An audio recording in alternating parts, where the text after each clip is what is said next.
So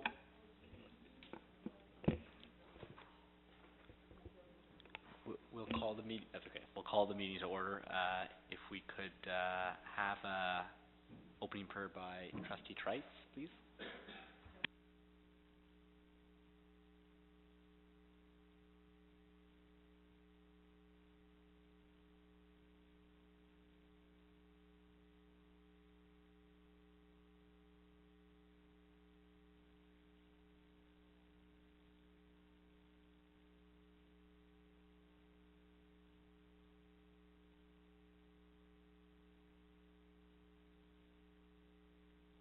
Could I have a motion to approve the agenda, please? Trustee Ian Tomasi, seconded by Trustee Trice. All in favor? Okay, opposed? See none. Passes. 2.2, approval of the minutes. These were circulated earlier. Could I have a mover to approve the minutes? Trustee Rowe, seconded by Trustee Michael. All in favor? Opposed? See none. That Mr. passes. Chair? Yes. There's an in-camera section to these minutes. Were there in-camera minutes? Question? Yeah, that's fair enough. Okay. Thank you. So action items. 3.1, managing student risk in inter-school sports. Superintendent. Through you, Mr. Chair, the policy before you for review is a policy that has relies on certainly individuals and staff members to be aware of protocols and guidelines to ensure the safety of our students, our student athletes. What has been added to the policy are practices that are already in place. However, more detail was required, I believed, in the policy in regards to safety guidelines, certain areas about tryouts, consent forms, and so on, as well as updating and eliminating the Halton Secondary School Athletic Association, which our board used to belong with the public board, which now is the Halton Catholic Athletic Association. So those have been replaced in the policy. So I'm happy to answer any questions related to this. We'll just, before we have some debate on, just a mover for it to put it on the table. Trustee Rowe, seconded by Trustee Trice, sorry.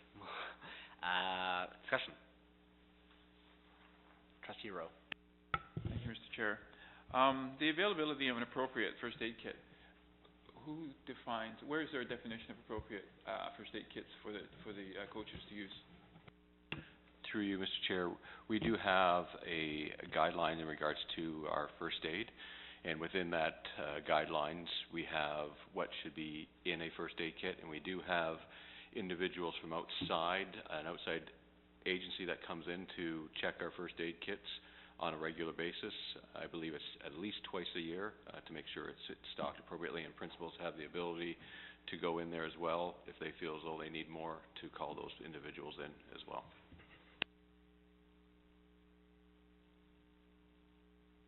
Okay. Any further discussion on 3.1, just managing student risk in inter-school sports? Nope, seeing none. Could I ask all in favor?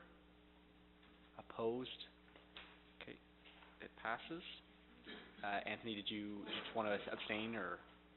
Yeah, it's the market coming now. Okay. Okay. We're only on 3.2, so you're good. 3.2, alcohol, tobacco, and drug abuse in schools. Superintendent Overholt. Through you, Mr. Chair, this policy has been minor amendments suggested for this policy. One relating to some references to be added to the policy, similar to the smoking ban policy we have, as well as including the use of electronic cigarettes in the purpose as well. Those are all the changes that we have made. I'll ask for a mover for this. Trustee Intomasi, second by Trustee Rabenda. Discussion. Trustee Intomasi. Thank you. Through you, Mr. Chair. I'm just wondering, with the advent of fentanyl, what kind of information is getting out to our secondary schools and probably even some of our senior elementary about that, because it is the most frightening thing that I've heard. Through you, Mr. Chair, right now, we are working with our partners at the police services to work with them, particularly in our Bravo program. They are reviewing their program to see what needs to be added into it. There is areas in the curriculum that talks about drug awareness and abuse. They don't go into specific types. However, with the prevalence of that certainly would be part of the conversations and part of the discussions within it. However, more in terms of the curriculum area, our police officers are looking at their Bravo program and looking at how they can implement that into their program. Are there further questions on this? Trustee Danko.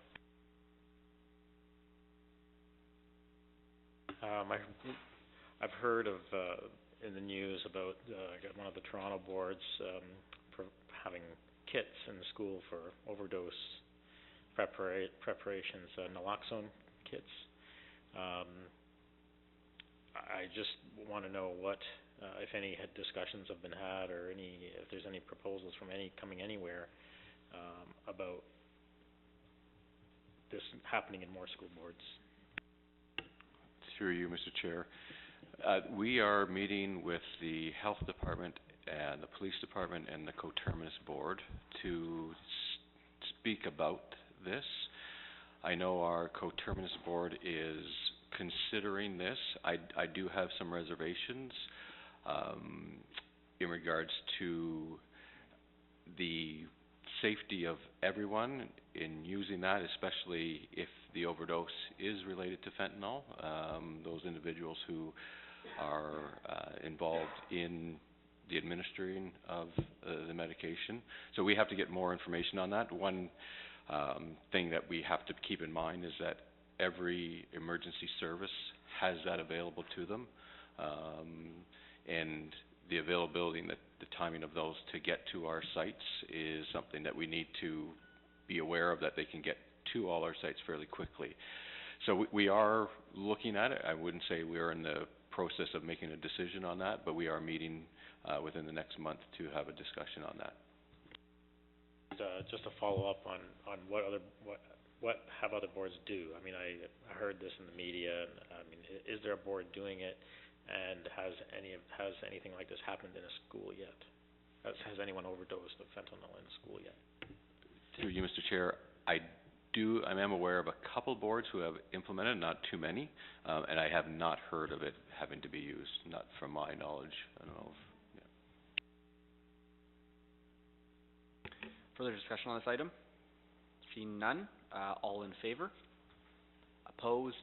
Seeing none, it passes unanimously. 3.3, grievance procedures. We have Superintendent O'Hara here. Thank you, and through you. Just a couple of minor changes to this particular report. We've changed the words superior to supervisor. We've also fixed the word griever to spell it correctly. We have also gone and taken out some words in that first purpose clause out of common courtesy. There is also some formatting changes, which Tim, you might want to speak to, but other than that, there's no major changes to the report. Thanks. Mover to put on the table? Sorry, Tim, did you want to speak to any? No, okay. Mover, please. Trustee Quinn, seconded by Trustee Trites. Discussion.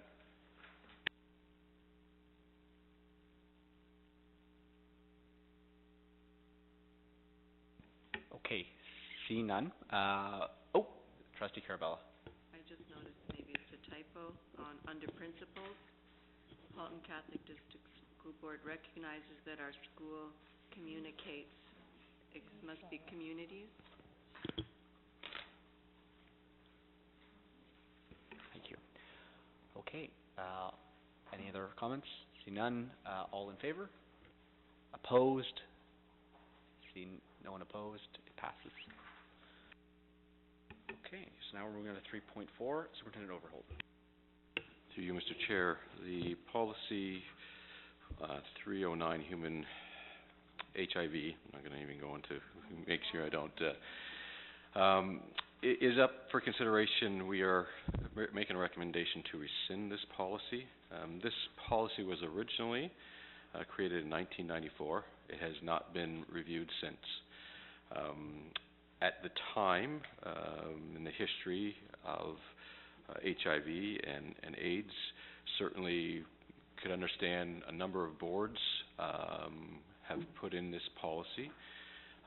However, with obviously the advancement in research and knowledge of this disease, it certainly has changed the reason for or the purpose of having a policy like this, as well as we look at the contents of the policy. It speaks about the students and employee rights when it comes to their medical and health information, and as we know, with any type of medical and health issue, the privacy of those individuals are always paramount. And in regards to communicable and reportable diseases, our Halton Health Department, there's a process in place in which those diseases are to be reported to the Halton Health Department, and in turn they are reported to schools that are affected and are discussed as to what type of processes and protocols need to take place. So seeing that this is specific to one type of disease and it relates, all the type of communicable diseases are covered under that process, and again, in regards to human rights and various legislations in regards to privacy, we do not see the need for this policy any further. Thank you for that synopsis. May I have a mover to rescind? Trustee Rowe, second by Trustee Danko. Okay, discussion. Just plowing through this tonight. Yeah.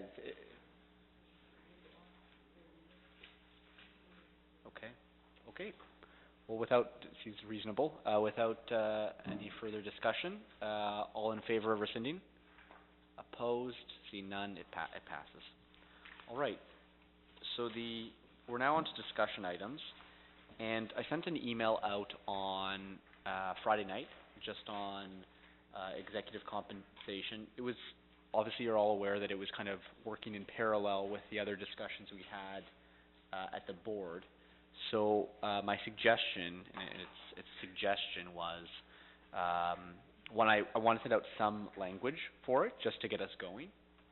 So I know that Arlene did send some feedback for us, and I thought that we could have a greater discussion or talk about whatever you'd like to speak about of where you'd like to see this policy move.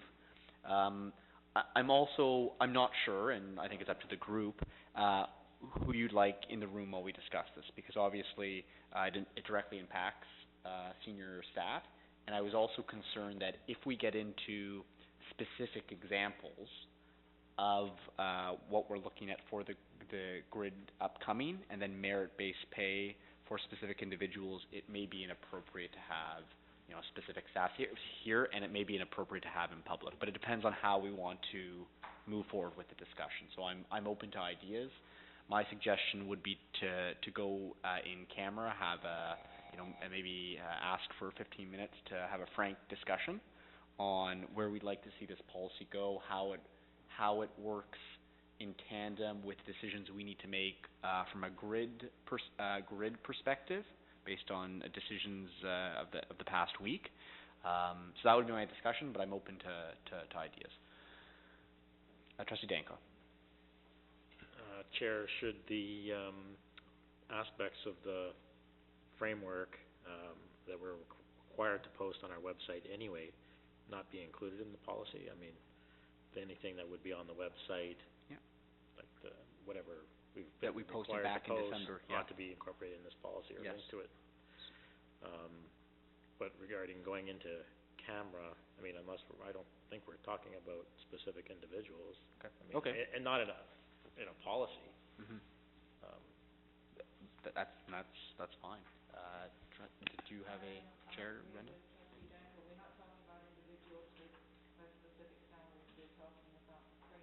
Okay. Okay. So what I'll do is, just, to have, Tim and, Paula on the same page, and what I thought I was gonna do is I can take us through just what I have, and then you've seen this, but we can go through what other things you'd like to add. Trustee Danko already, mentioned, another idea, so we can do that and then have a frank conversation about it, so. Just a moment.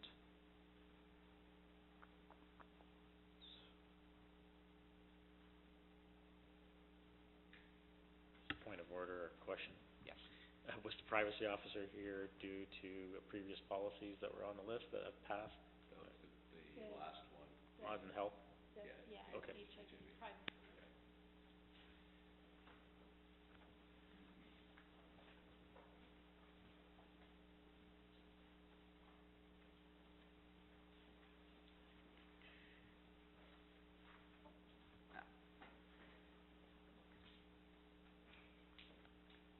Just bringing it up right here.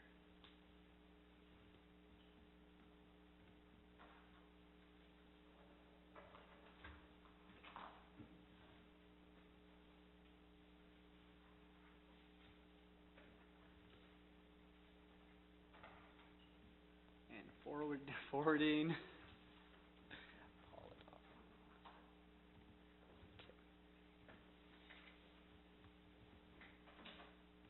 Okay. Okay. So, thanks for that. So, the basis of this document, was, actually the email I had sent, if you recall, back in January, where we looked at, what other organizations similar to us were doing. So I guess the best comparator, was the Windsor University, actually from a size perspective, but actually having a policy, because there's a lot of organizations that don't have a policy on the books.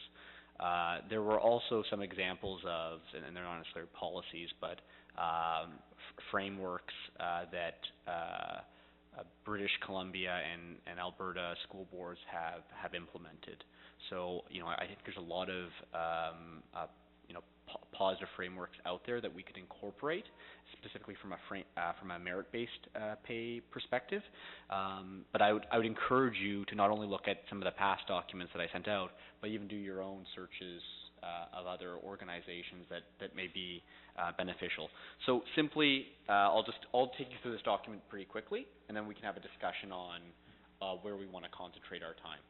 So first off, I think the purpose is pretty simple.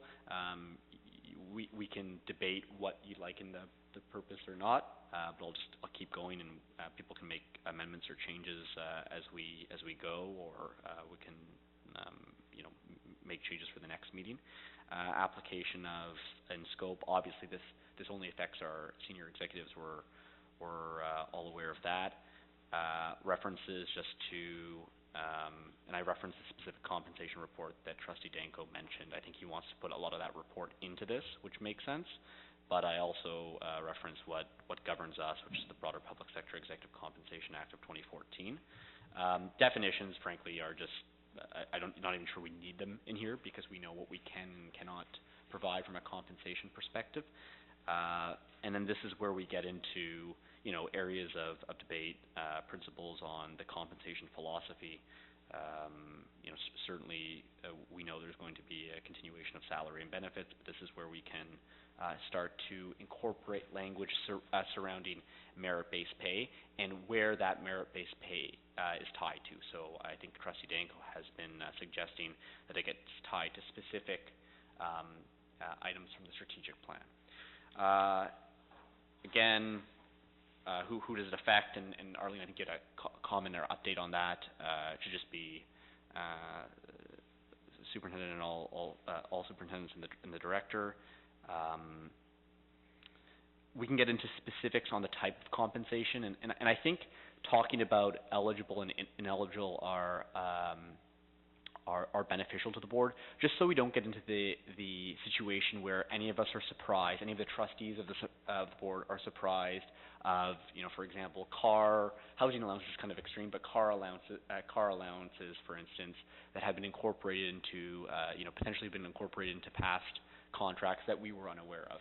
So all it's doing is setting the base so that we know, what to expect once the director is signing contracts with the superintendents, and what we should expect as a board when we're signing contracts for the director, for him or herself. Structure of compensation. This is where we can actually, I think, start to put in. We know where people lie now. We know what the Mercer report suggests when it comes to base salaries for our tier 4 board, and we know how much money we're going to be getting from the government over the next 3 years. So therefore, we can then technically back into, and it can be two extremes or in between those two extremes of zero merit-based pay and 100% payout at the levels like we've traditionally done, or it could be full merit-based pay once the catch-up is done and when we have more money in the envelope than is currently allocated. So I actually think that portion is like where the meat of the discussion actually comes. I put a lot of language and this is again debatable, and you can take it out, you can keep it in, but I'm passionate about how we deal with the approvals of compensation.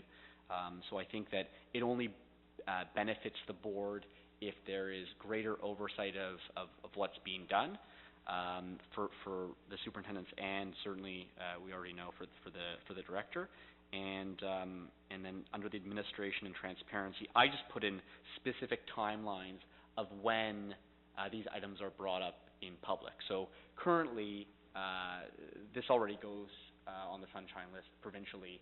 I think there's been times, and I think this is for all organizations, where sometimes we get inquiries, or the board communications department gets inquiries about changes that have taken place on the sunshine list, and we're not even sure when it's been submitted by us or why certain increases look a certain way based on a lot of different calculations in the past.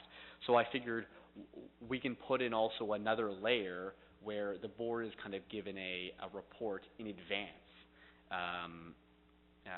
in order to not have any surprises. So that's what comes under administration of compensation, and transparency is just certainly a principle that I know we all support. So that's the current framework of it. I'm very much open to ideas and changes. So start the discussion. Thank you. I guess the philosophy of performance-based pay is something that a lot of us have already agreed on. However, with the percentage that we are getting from the province, we may or may not have enough money to do that. And so under eligible compensation, it should not be worded as a given, because then we have a policy that says we will have performance-based. So I think we need may in there somehow. So yes, we guarantee salary, we guarantee benefits, but we don't guarantee it's going to be based on performance-based pay, because we may not have the means. Okay, so I think that's my first point.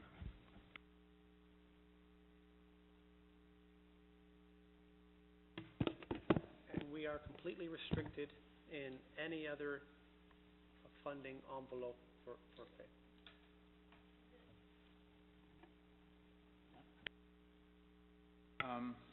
Just something that struck me under the ineligible types, paid administrative leave. Isn't that what they say when executives are charged with something and they send them home until they're proven guilty? So is that standard? Like, I don't know. What's the employment standards for that? You can use different terminology. So, for example, you could be assigned to home duties. It is fairly common. Well, it's not fairly common. When there certainly have been in the past and fairly recently some superintendents that have been assigned to home duties because of some investigation. So it certainly would be something that would be considered appropriate from a human resources perspective. It would be appropriate. Because what ends up happening, again, say for example, you're in a situation where there's a possible harassment complaint, a sexual harassment complaint, and you need to remove the individual from the situation. You would certainly do that and then start an investigation. If you make the decision to not pay that individual during your investigation before you had any findings, it would be tantamount to constructive dismissal, and you can face litigation. If I may, through you, Mr. Chair, to Joe. So would you think it's best just to leave that point out? My advice to you would be that whatever you come up with is that you seek some legal opinions on it, so that you're not putting the board in jeopardy and committing to things that are in violation of common law. Thank you. Do we leave it in? Or? Well, so, no, and I think that we want to...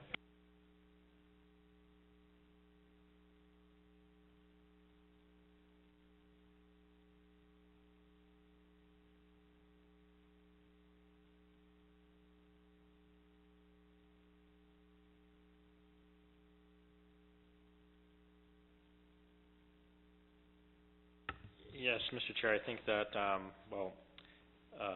I'm looking at page 2 of 3 at the bottom, the last 2 points. I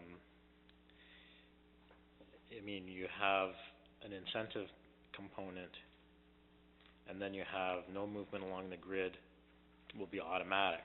Any movement is subject to trustee approval. So, I mean, that would mean that there needs to be an annual performance review where the manager of the executive would discuss whether or not the objectives have been met. Is there a standard increase component? Is there a performance component? I mean, I just kind of see not a contradiction, but a tension between the two things. I mean, are we doing annual performance reviews for the executives, or do we get a report that we need to... I'm just trying to think out loud to see how it works, because another aspect of this is I think we need kind of a working session where we do more... I know we're trying to brainstorm here, but... And I'm open to having we just take this and have a more informal working session on the specific language in this, because I think you're right that it gets pretty detailed. So this language and the language I included in that specific point was taken from some of the Western provinces' framework. But I agree. I think most people would agree in this room that we would ask the Director of Education to do performance reviews on her superintendent employees, and then we would receive those and then approve whatever's suggested to us at the end of the day. I think that's the delineation of what's expected with the board. So that would be the idea. I agree. When I put these two things in, I think you're right that we need to decide as a board. And if you look if you look at the 2 grids that were sent out to us by staff that were 2.6, there is money in a year or two. Okay, there's money that is not already taken up, so let's just get over that hump because it's there, and maybe it's not a lot, but we as a board have to decide: do we automatically just pay it out to the various superintendents, or do we want to take that pot and create some... And just remember, this policy is not meant to just affect the next 2 years. When you build a policy, right, this is meant to be, I guess it's to an extent living as well, but it's not just meant to be 2 years. It's meant to be the first executive compensation policy for the board that I would expect would be reviewed in a few years and would be the basis for that policy going forward. So I'm happy to take that one offline with a working group, and a working group of the whole. I'm sure people are interested in it, but I think that's the tension we need to recognize. Do we want audit? Do we for as little or as a lot of money that we're paying out in year 2 and 3? Do we want to give automatic grid increases, traditionally my understanding is that a year went by and you moved up the grid. Okay? So we could continue that practice, or we could say, no, we're going to look at the strategic plan, and if they meet the objectives of the strategic plan, they're going to receive this this salary increase. Trustee Quinn. Thank you. I think to you that you're indicating that the Director of Education, as a supervisor of the superintendents, would bring the recommendations to us for salary increases or for movement up the grid, and we would, the case right now is with the operating procedure, is that we are not asked to approve those changes, but we are made aware of them. But this proposed policy would give the trustees the point of approval on those changes that the director brings forward. Okay. Now, through you to the director, what is the current practice for contracts being given, and then when either increases come or when grid movements happen? Is it all at the signing of the contract that things go in motion, and there is no review or further interaction with the salaries on behalf of the director once they're set in the contract? You, Mr. Chair, I've not had the privilege to move the superintendents up their grid except for in September. So in my time here, even though they are going through and having their performance reviewed, it didn't matter in my time since I've been here in 4 years, 5 years. Normally, what would happen is I would evaluate them, and if their contract is up for renewal, and there's a grid built in, then that would be approved at the time. So they would know what they would get in year 1, 2, 3 in their contract, and but that I've never had to move them on their grid during my time. And then when you have hired superintendents, you hire them at your discretion, and you inform the board right now. And Trustee Marai, this language would bring the director's choice for superintendents, or signing of a new contract for a superintendent, to us for approval with her recommendation.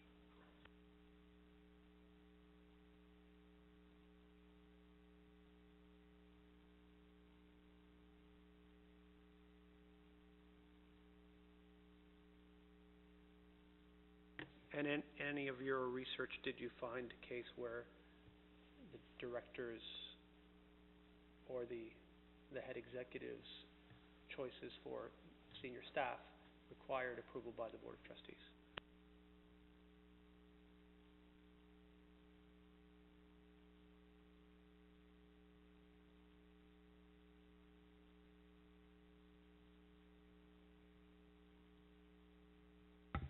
Yeah, to me it seems as if we were going to approve the director's hiring of a superintendent, then trustees would ask questions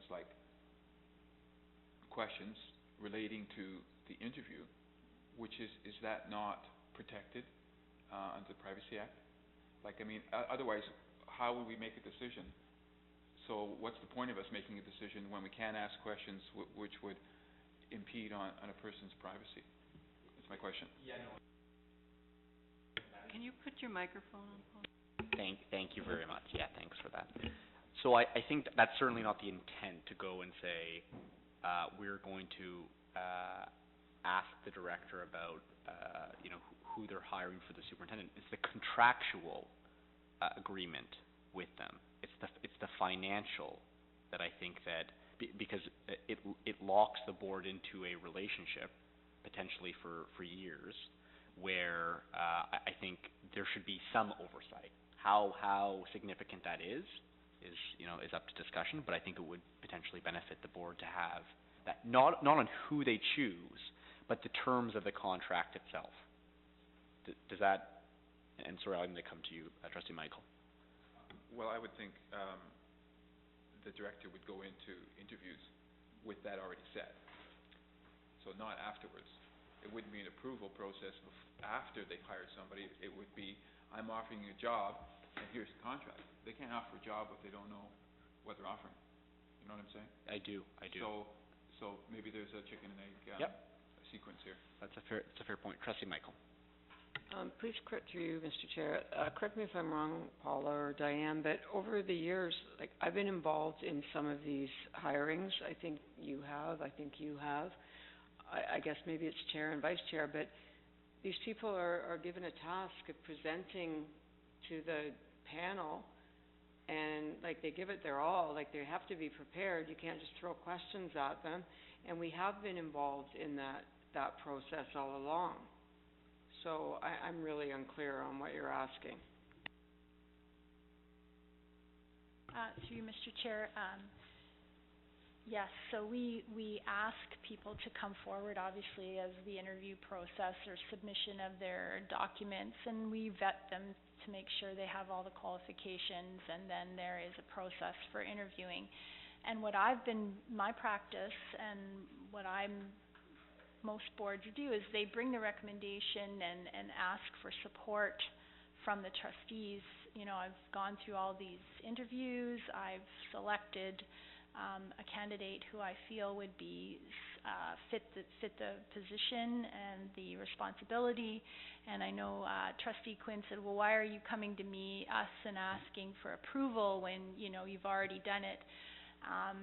I'm asking for your blessing that I've gone through the process, that I believe this to be a suitable candidate who can be a leader in our district, and because you hire me and you put your support in my leadership, that and I'm your employee, that you would trust my decision making, and that would be what I would hope you'd continue. You would approve whatever is offered in the terms of the contract which you're developing for salary.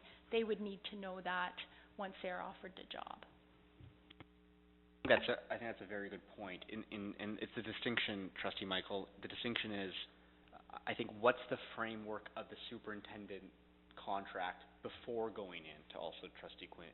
That's maybe the step that I'm trying to better describe in here. That's what maybe we should look at before they go into any individual interviews with superintendents, rather than after, to also answer the chicken and the egg question. Trustee Quinn. So through you, Mr. Chair, then the director could come to us prior to the hiring process or the interview process saying, I have an opening for superintendent for this role. The salary range is X to Y based on their expertise and their skill level, and I intend to hire this person within the next 2 weeks, and I'll come back to you with my recommendation.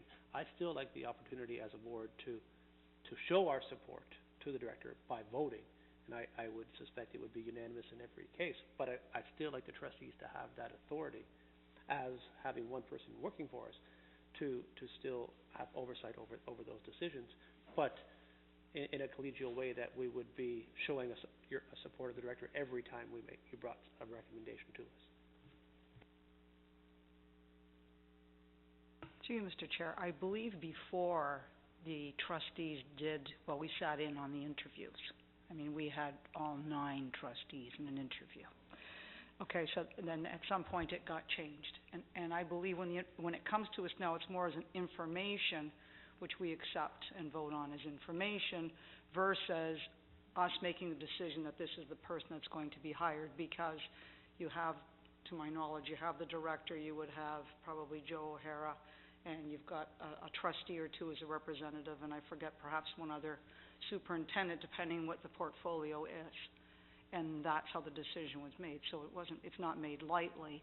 The thing is that we ran into some issues before when it was the trustees approving it all, because depending on the biases of the current trustees at the time, and they have their favorites, et cetera, out in the system, it's not the fairest thing to the candidates. So I think how we have it right now structured is fairly good. I don't have an issue with. I think we should have everything, all the ducks in a row before we start. Okay, you're coming for a job. This is what it is. And once that and the recommendation comes to us, then I think we should accept it. Trustee Danko and then Trustee Rowe. Mr. Chair, I don't recall a time when all the superintendents sat in on superintendent. Were you in one? Okay, I don't think, I'm not sure if I was there. So, I do recall a time when we've always been, all of the board has been present at the hiring of a director, at the interviewing of a director. But there hasn't, that must have been a short time. And with all due respect to your process you underwent.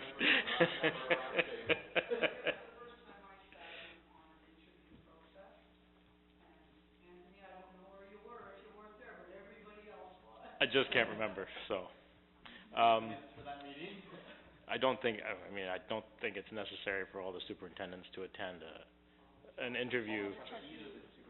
All the trustees to attend the superintendent's interview. Maybe one or two at the most, to facilitate this feedback to the board. I was there, this is how the interview went, et cetera, et cetera. Certainly we should all engage in the hiring of a director. I don't think we all need to be there for a superintendent's interview. So, yeah, just to go back to the first step, just to clarify, so in 2010, trustees became governance, so we don't hire and fire teachers or superintendents. They all work for you, for the director. So we're at arm's length completely from the teaching staff. So does that does not apply to superintendents? I just want to clarify that we are allowed to sit on in interviews and to approve list of superintendents. Through Mr. Chair, as a courtesy in my time here, I've asked the current chair and or a vice chair to sit in on an interview, just to not to cast a vote, so to speak, but to observe the process, to ensure that it was fair, that it was rigorous, that the candidates they could actually get to see some of the people that are coming up through the ranks too, but not to approve. In the end, we'd ask their input, they would gather the input, but really in the end it's at the discretion of the director, and the director brings it to the board as a recommendation. So the wording should reflect that, because whatever it's called, the Act of 2010, specifically says our job is governance, and we only have one employee. Is that correct? Right. So it needs to be, the wording needs to reflect that reality, I think. You're hitting at the heart of it, Trustee Rowan. It's a fair comment. Trustee Quinn, and then I'll through you, Mr. Chair, then. So, but my point to Trustee Rowe would be that what we are doing is not hiring the superintendent, but approving the action of our direct report, who is the director. So the director has made her recommendation, they bring it to us, and then we give the blessing, but I would prefer it to be a motion, a standing vote, rather than a tacit approval. Okay, good job. I'm fine with that. It's just that the wording needs to be carefully selected, I think. I think what Trustee Quinn is describing is that we're hiring. If we give a motion to approve that hiring of that superintendent, then we are doing the hiring, which is not our role. It's the director's job. The director wants to get a blessing, fine, but if there is a motion and a resolution of the board, then it is the board that is doing the hiring. Thank you for that. I have to say, honestly, I'm not sure if this discussion is kind of germane to executive compensation, and it wasn't mine. I don't think anywhere in there, unless I'm mistaken, I put in to interview the superintendents. What I meant, and I think we got some clarification on this, was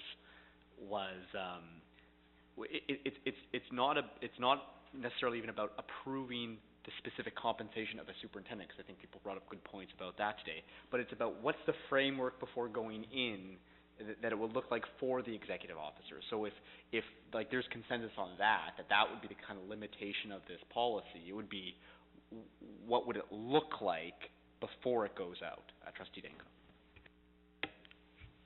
Mr. Chair, are there generic templates for each supervisory officer's position, and then there's particulars added to each one on a one-by-one basis? So I think that part of our policy ought to be the approval of these templates, the cookie cutter part.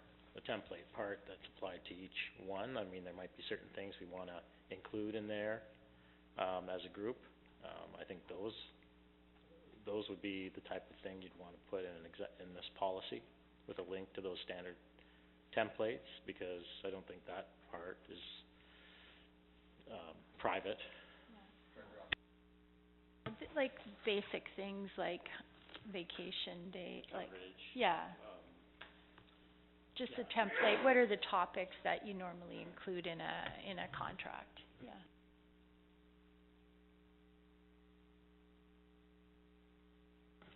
So then what I'm hearing, Mr. Chair, then this section would probably read something like, the conditions of contracts for superintendents and the financial compensation would be reviewed annually by the trustees as part of the budgetary process. So then, it's gonna come up once a year, but it's gonna be part of the budget, because we're really concerned that we only have control over the finances.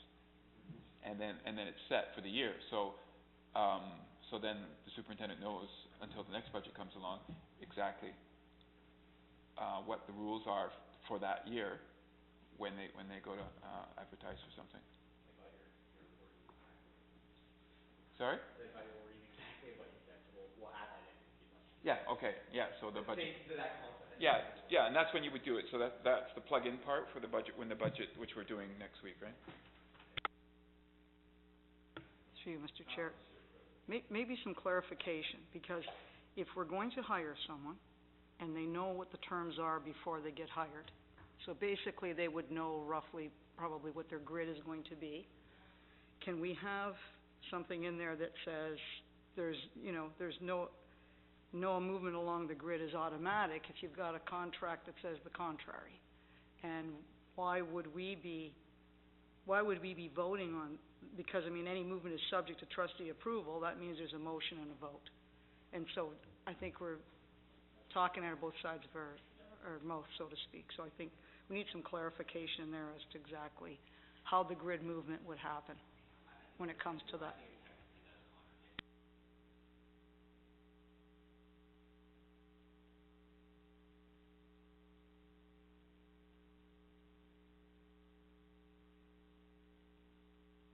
And I'm sure the treasurer can help us with the technicalities of how to word it. Just, thinking what trustee Rowe was saying, if there was a hiring mid-school year, for example, and the budget was already set, and a senior officer was leaving and we were replacing them with a more junior position, the salaries would not be the same, so there would be budgetary savings, I would imagine, in that year. So I do think you still have to bring to the board, the trustees, what the range is for hiring, what your goals are, and how much it will cost. And then you go out to the market with that. Or is that how you see it here, Trustee Marai, Chair Marai?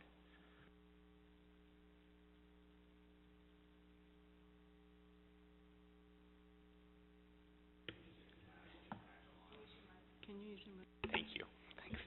I think I don't think those coalesce in any way. I think if we were deciding at a budget meeting, it would need to be broad enough to take into consideration different situations that may come up with different levels of superintendents. I think we'd be kind of looking at the framework for the year ahead. If I'm not mistaken, Trustee Rowe, I don't want to speak for you, but Would it not be a grid to do with experience? So, if we're hiring somebody for a position that they've already done somewhere else, then that would be a different spot on the grid. You know what I'm saying? Or if they have no experience in that position, then they'd start at 0 or year 1.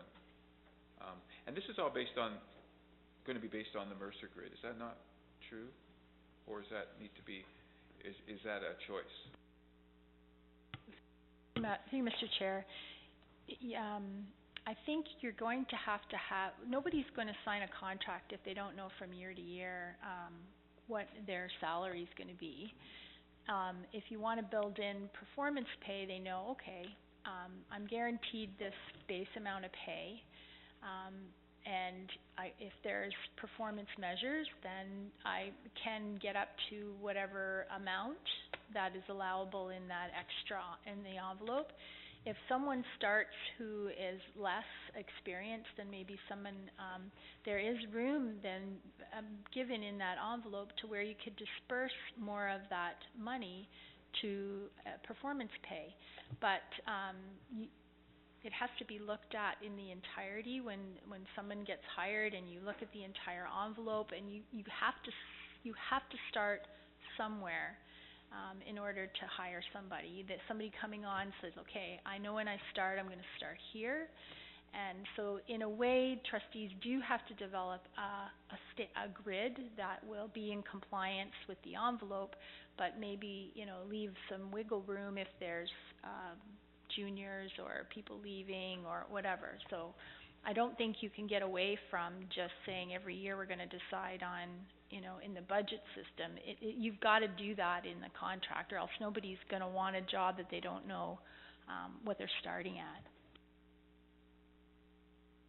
5 years, but this money is only guaranteed for 3. So you have 3 years worth of money in this envelope. So to go beyond 3 years in a grid is you don't know if you can support that, because you don't know what's going to happen in 3 years if the ministry changes, which they say. They're going to look at this whole thing again, and true. Just one clarification, which is we're not bound by the Mercer grid. Like, just as we're not. We're in the Mercer grid, fine, but we don't need to. What was presented to us in the correct. That's correct. Yeah, that's correct. And but I think that you hit the nail on the head. Where if there's a new superintendent coming in, we start them at the bottom of that grid for a tier 4 board. And that's what's to be expected, right? And then from there, the decision is: do we move them up automatically? Do we put in merit-based pay? I think that's the more fulsome discussion. But sorry, Trustee Tomasi. Just a quick point. I'm just thinking if we do have a grid and we've got a base and then we've got an incentive. You've got the incentive and they get assessed and they don't agree with the assessment. Now we need a mechanism in there on how you're going to negotiate that out. Just one comment, and when you talked about the bottom of the grid of the stage 4, I think you just have to be cautious. The grids for the Mercer report for superintendents was much different than directors. They had a range where it changed throughout. Superintendent's grid all started at one level, 139, and just to make aware that we have some principals who would be making more than a superintendent if that was the start of the grid.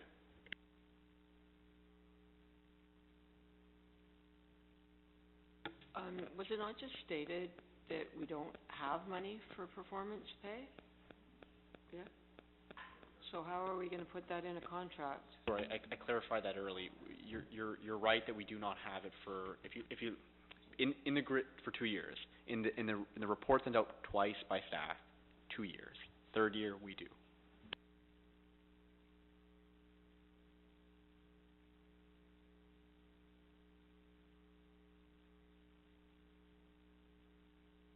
Trustee Quinn. We use the word may, but also the director just indicated that if there was turnover, there could be some wiggle room with money because of a senior person and a junior person.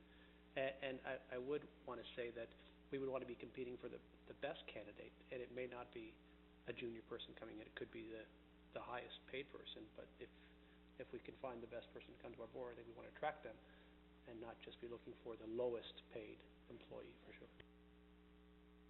Entire point of the policy is to be forward thinking. It's not to look at where we are today. It's to look at moving forward. So further questions, comments on this? Okay. So I think it's a pretty good open or start to the discussion. I think there is some clarification already. I have notes here about the approval of the templates, I have notes here, Trustee Rose notes on the conditions of contracts and the financial compensation would be reviewed.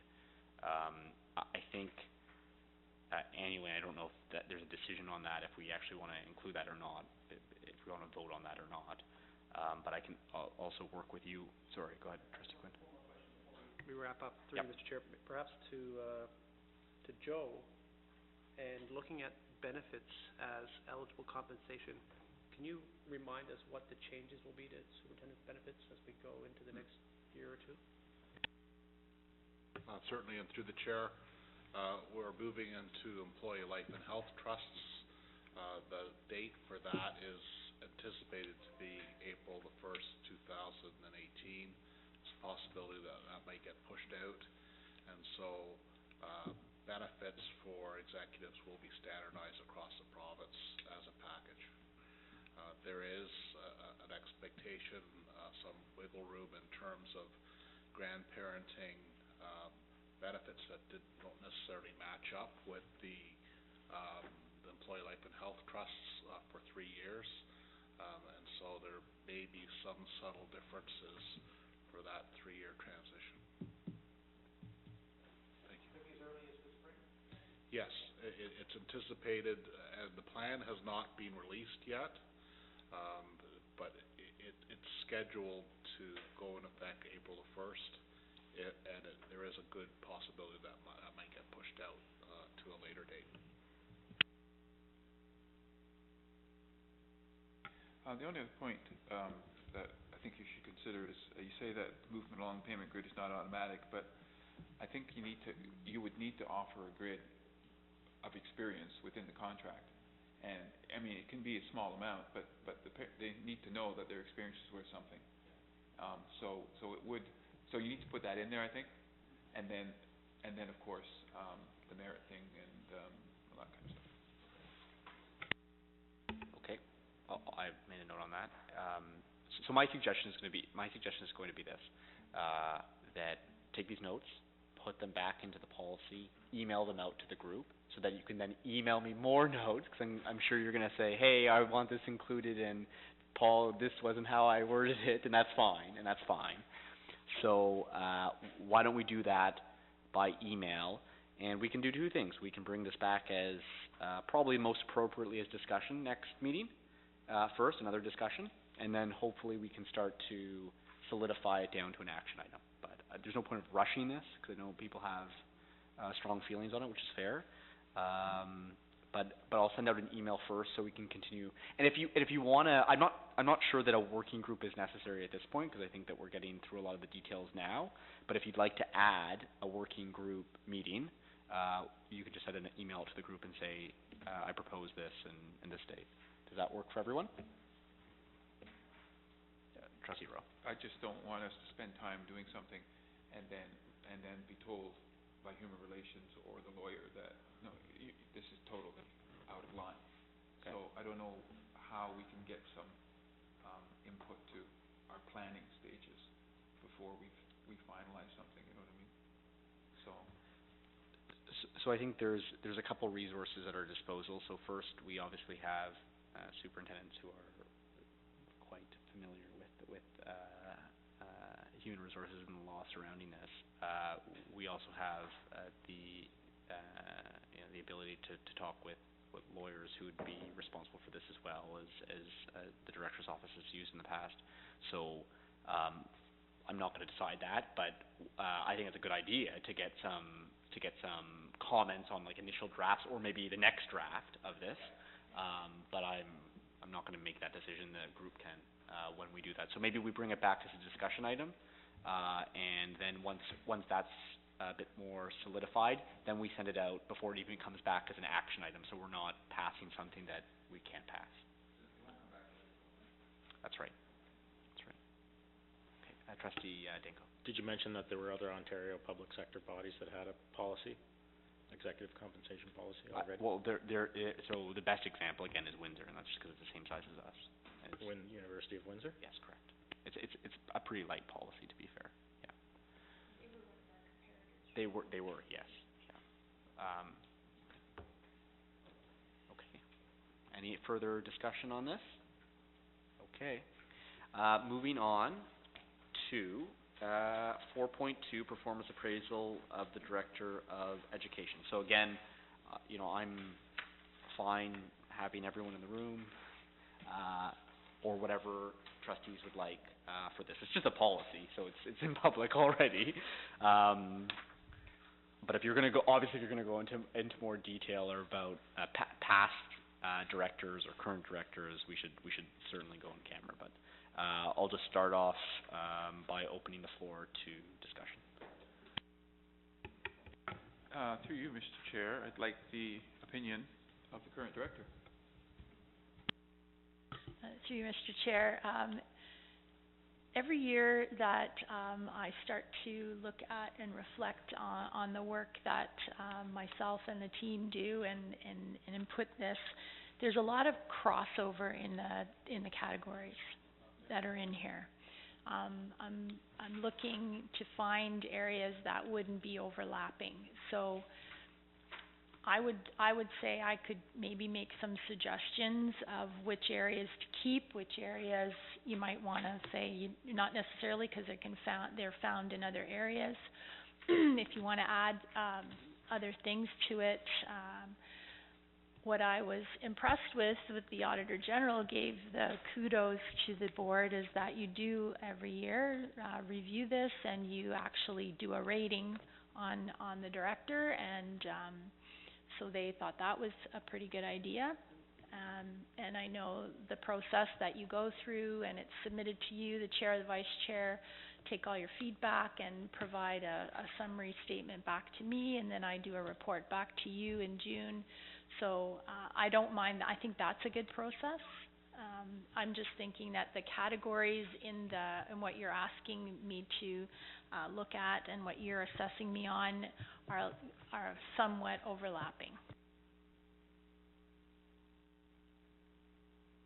Paula, did we not talk about it would be better if it was better integrated with the strategic plan? Didn't we have that conversation? Yeah.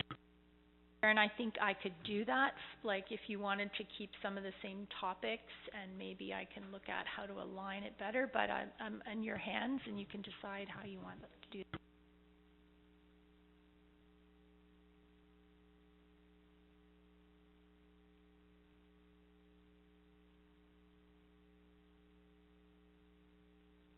And Trustee Danko.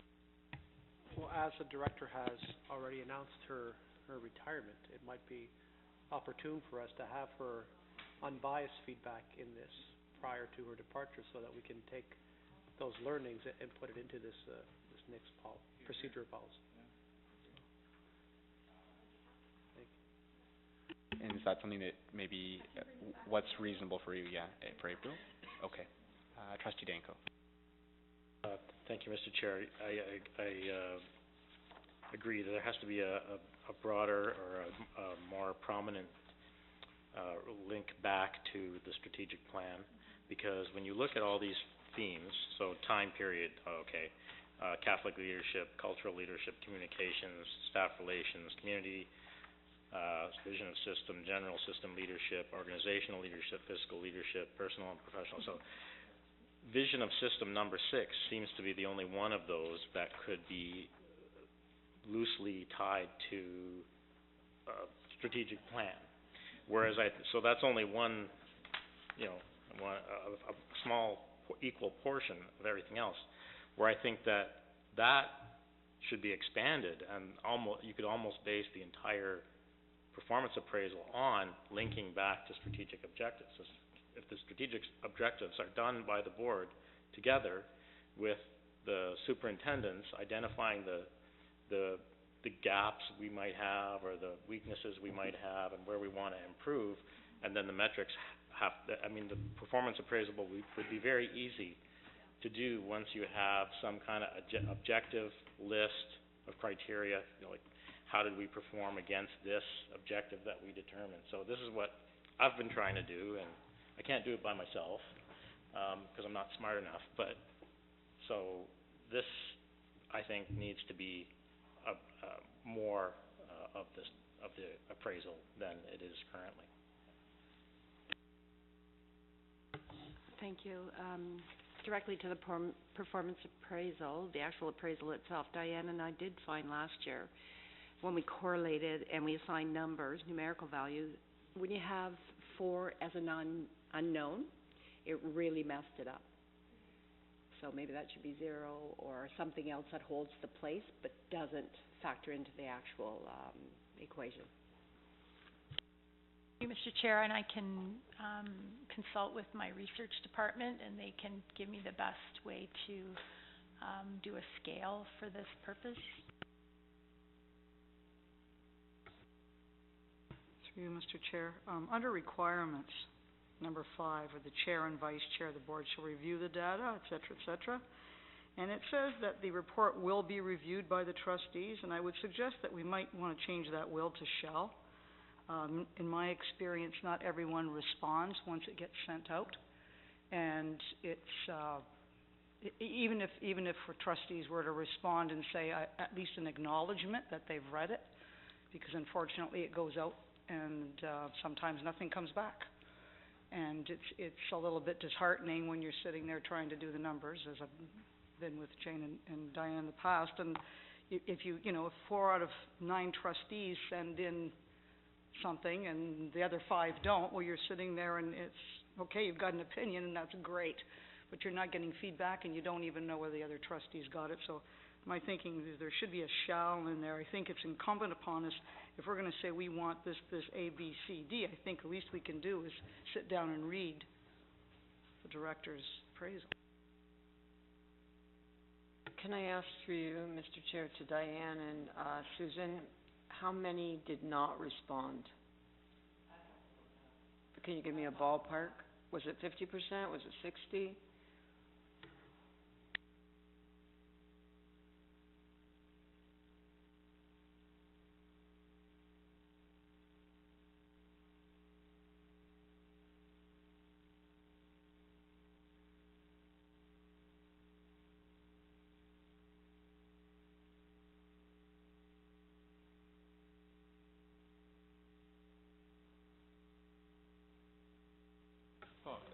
On that issue, I think if the questionnaire is designed based on the pillars and things, which all the trustees, even the first year trustees, will have been exposed to by the student trustees, by the superintendents, so we should have a better idea. So it should be easier for the trustees to do it, because some of these are quite, I don't know, yeah.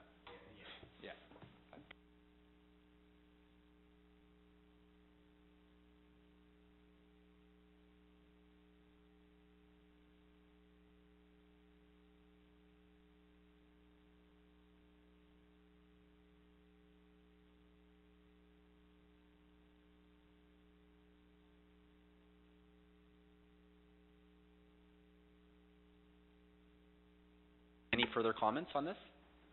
No, see none. I think that's and Paul, that's good for you, just to bring back your comments, and I think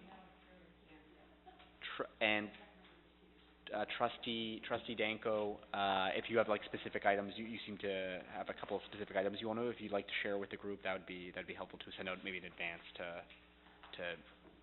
target the discussion. Okay, Trustee Rowe. Just to finish off, I'd like to personally thank the director and Joe Hara for offering their services to help make the board look better. Thank you.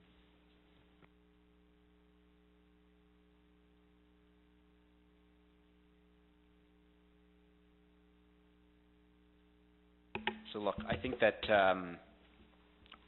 these 2 items are going to monopolize the April board meeting, but I know we have a couple items on here. I don't know if you want to speak to any of them, but many of them are routine, and we can get through just as quickly as we did. I think we're running again 8:11 today, so I think we'll have enough time to have fulsome discussions on everything, and that's the hope. And I'm happy to make changes based on your suggestions. Superintendent Overholt. Through you, Mr. Chair, the only other policy that I guess is at the will of the trustees here that I would assume you would want to bring forward would be VO4, the school fundraising activities, and incorporate recent resolution into the current policy. So I would assume that would be something you would want in April as well. I would ask for what the support is amongst trustees on that, and then the majority can make the decision there. Danko.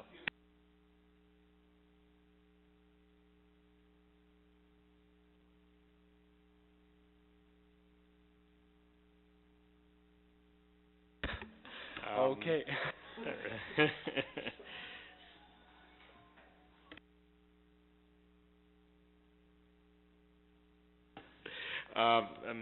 Mr. Chair, I don't think there's any real need to edit the policy of school fundraising. We already have a commitment there to uphold the mission of the church. It's already covered in that policy. This is really more of a procedure at this point. Trustee Quinn. Through you to Tim, when we brought through the motion on Holocaust, I don't think there was a policy discussion that came along with that. It was just a motion of the board and staff took action. So I think that's what I would recommend that we do.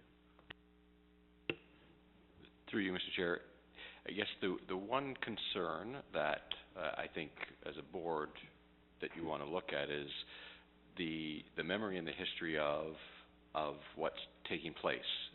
You have resolutions that come in and they're in minutes of our board meetings. Staff change over time. Trustees change over time. Our knowledge and our recommendations we're getting from our parliamentarian is those resolutions should be going into policy so that it is well aware and it's put down in policy so that it is something that people can refer to and be able to address in policy that is set out by the Board of Trustees, which resolutions basically kind of should be leaning towards the policy. So that's the recommendations that we've been heard, and again to keep that memory alive as to what is being passed. Thank you. I understand that logic, but a motion by the full Board of Trustees and then coming back to us, a subcommittee of the full board at the policy committee, and then going through it again, and then sending it out for consultations and all the other things that go along with updating policies seems to be the opposite of trustees making a motion at the table and putting it in action right away. So I see it as going backwards rather than, and I see the importance of it being codified in some way, but a motion of the board should continue as such.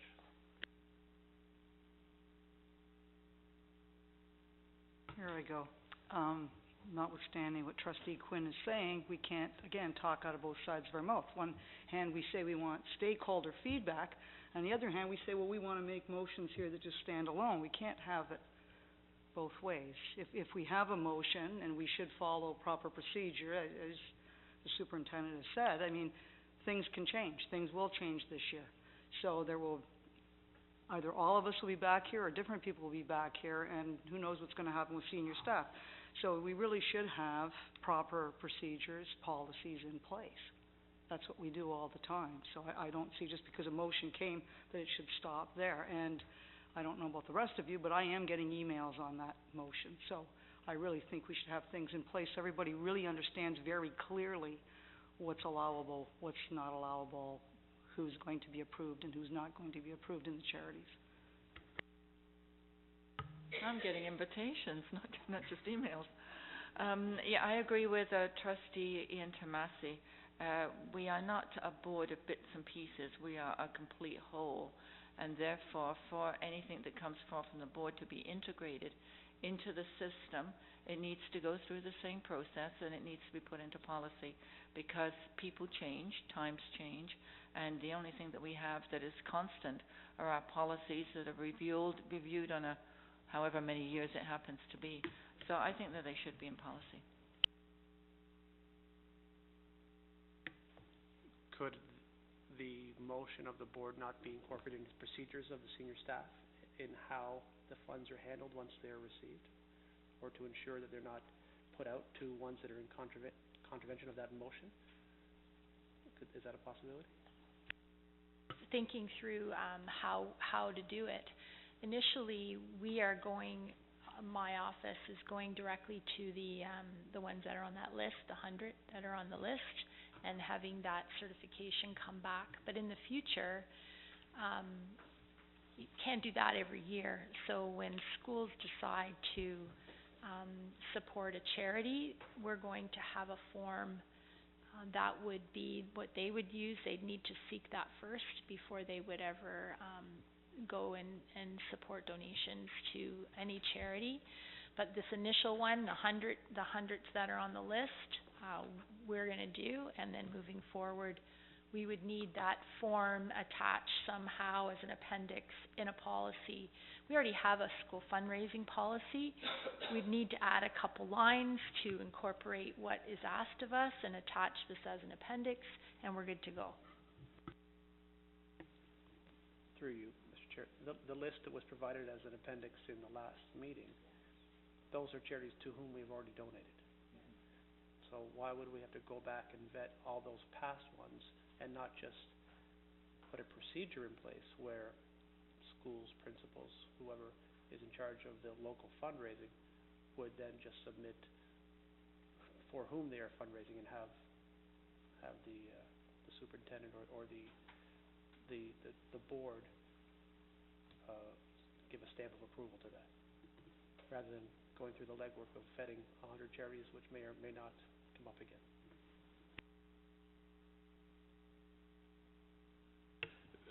Through you, Mr. Chair, part of it is we have, if we're going and asking every school to go through that process, we're going to be going back to the same organizations many, many times. We're going to be going through Relay for Life.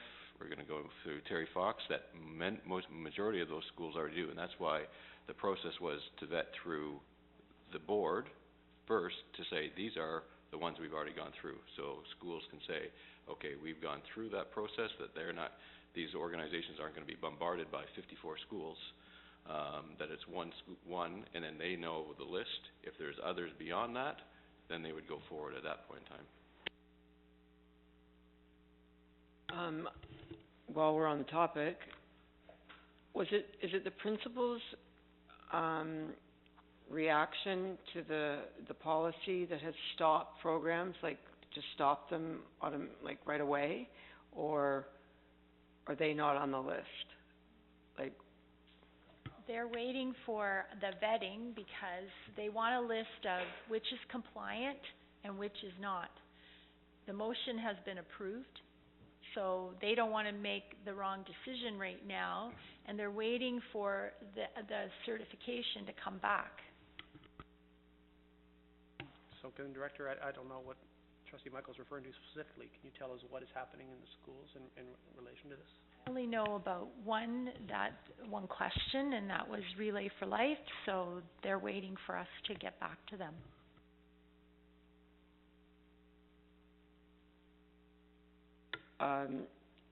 If you were hypothetically asking me, the big response I was getting today, but I believe it was from the same school, just different parents, why their grade 8 charity fundraising for their graduation year was the well they were building for water, and it's been cut off right now, and the parents are upset about it. This could be contiguous to what you're saying. I spoke with a constituent today, and they made it very clear at one of the elementary schools that the principal had stopped one thing and had moved it to another, so one charity to another. I'm not sure if that's true or not. I know this constituent who gets in touch with me a lot. I would say they're not the best listeners. Sometimes the communication isn't great. But that was definitively told me today, which is unfortunate because that's premature. Thank you. Well, I just maybe ask the Director to ensure that the activities of the children, the spirit days, the fundraising are not being curtailed. If the goal of it is to engage the children in fundraising and social justice, and that the funds themselves being the goal still be raised, and then if the charities chosen are not within the scope of our new motion, then they have the opportunity to find another home for that money, but not to use the kids as a wedge here. We've not said stop what you're doing, in terms of the activity of whether you do a dress down, Civies Day or whatever. We've not said that. We're just saying you have to wait until we vet these so you know what's on the approved list and what's on the other list, so that you can be assured that you're doing the right thing. Through you, Mr. Chair, I guess to be fair to both the administrator at the school as well as parents, if they are going to do a fundraiser, I would expect as a parent, I want to know what those funds are going to. And because if I'm going to be donating money to a school for something that's raising funds, it would be expected that it is articulated out there to say this is what we are doing this for. So, and also to be fair to the principals, they don't want to be put in a position where this is passed. And to go and say we're going to do something when they don't have that information, it is not fair to them either. So I think on both sides, we are at a standstill right now unless we know for sure that there is a charity, such as our Children's Foundation. That is one that I would think we wouldn't have a problem with. But other ones that are kind of borderline, I would suggest to the principals that they have to be careful and they have to either themselves find out or wait for us to be able to vet that through that. Through you, Mr. Chair, to the Director, how far are we in the vetting process on the 100? Are we looking at the ones that seem to come up more often, like Terry Fox, Relay for Life? The ones that we're not sure of, they're already out there. The ones that we know that are okay, we have those down. But there's quite a few that I'd never heard of before, and so we have to find out who the executive director is, or find out the contact person who has authority to sign this certification. You just don't want somebody signing it and then send it back. So it's making the connection, finding who it is, sending it in, sending it back. Like it doesn't happen in a day. Thank you. So the ones that you know, it makes sense to start with them. How do you know?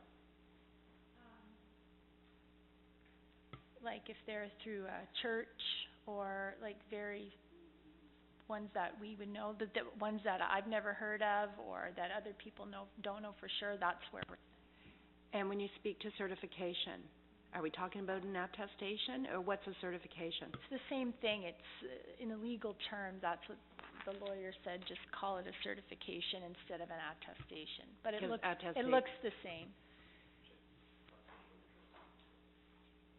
Thank you. Thank you, Mr. Chair. I think all of this falls within the realm of administrative procedures, definitely. I mean, the reason I supported this motion, and I think why most others did, is because you need to think twice about where your funds are being donated to, and if we're collecting them through the Catholic school system, you can't just give a free pass to every charitable organization that's out there that does good work, because look at what's going on with Oxfam right now. I don't know if you've been following the Oxfam scandal, but this is a charity that on the surface of it does what all would agree are very, very good things, but then there are also officially sanctioned bad things that it's been revealed that they do. I think that the motion is pretty clear on how to decide. It's public evidence of what they do on a publicly stated website, and then their financial statements are publicly available means. I don't want to get into this too deeply, so stop me if I should stop. But how can, if there's a charity that the bishop and the diocese undertakes to give to, and we can't, what's the rationalization for that?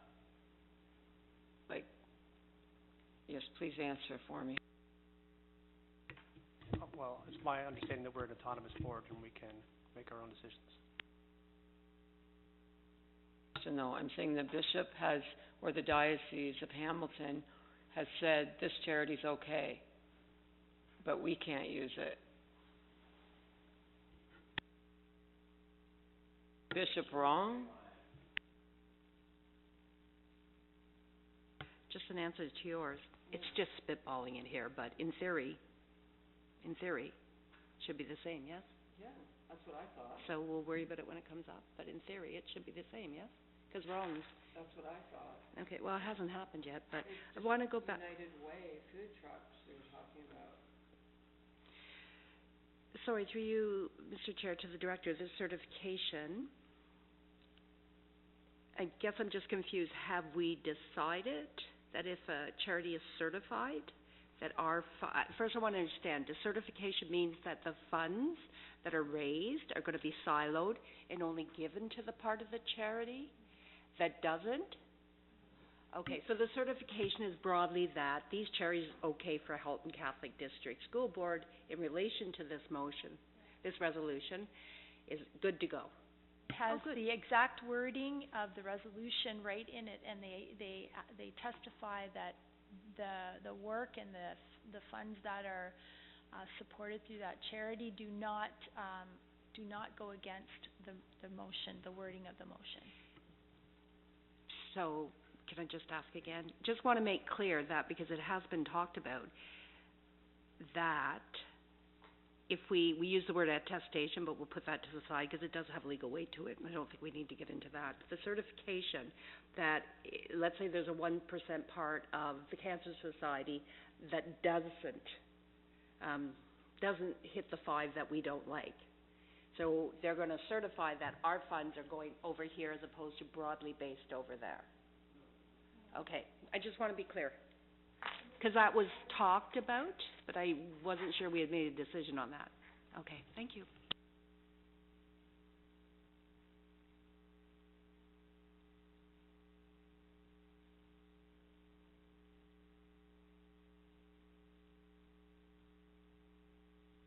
Through you, Mr. Chair, just clarification, it was a comment to say if that is coming to the next policy meeting.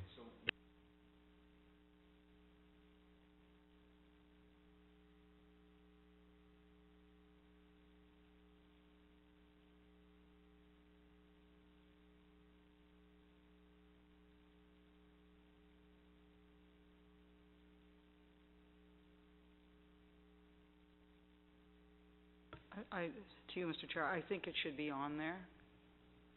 And, if there's changes, as the director said, that we need some changes to it, make the minor changes, whatever it needs, and move on with. Does it have to be on next policy, or maybe a little more time? So not April, maybe May?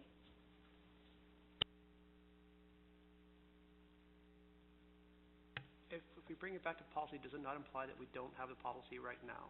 So I'm happy to have it be, we have a policy and we have a resolution, and I think it's up to staff to make it part of their operating procedure, the same way that they've been asking us to take procedures out of policies for the last 3.5 years that I've been here.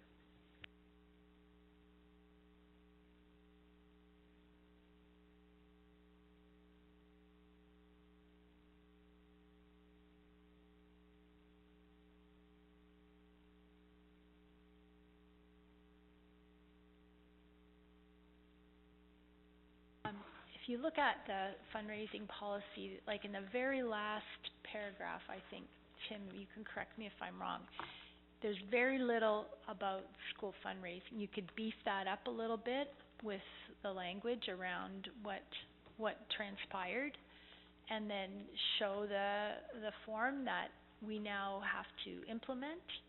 And after it's all been vetted, and I think you're good to go. It's not an onerous thing to do to a policy, but it does strengthen the board's position on the types of fundraising they're approving for schools.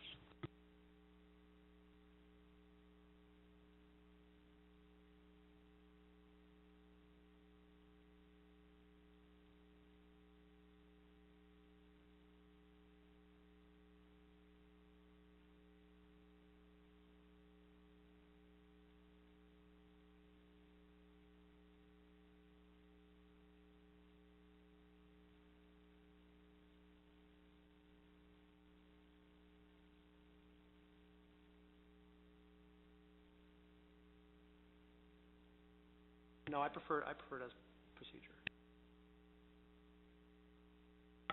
Yes, I think it should, because I'm getting questions about it. No, I'm opposed. Opposed? In favor. In favor. Opposed.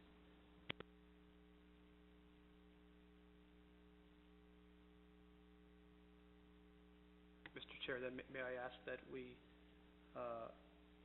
when the senior staff have vetted that list of 100, that they share those with us so we know who is not compliant with what we have. And then if you have forms that you're sharing with the principals in the schools, let us see those as well. That'd be great.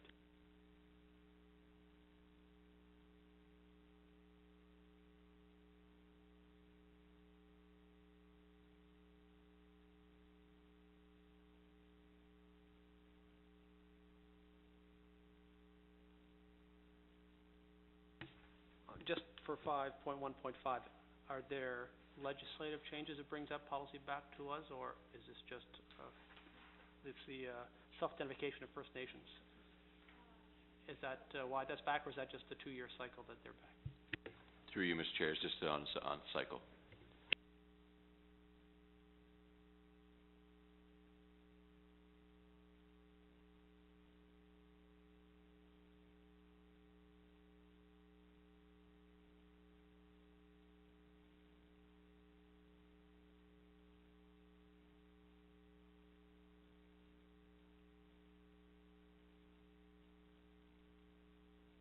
In the name of the Father, and of the Son, and of the Holy Spirit, amen. A student's prayer.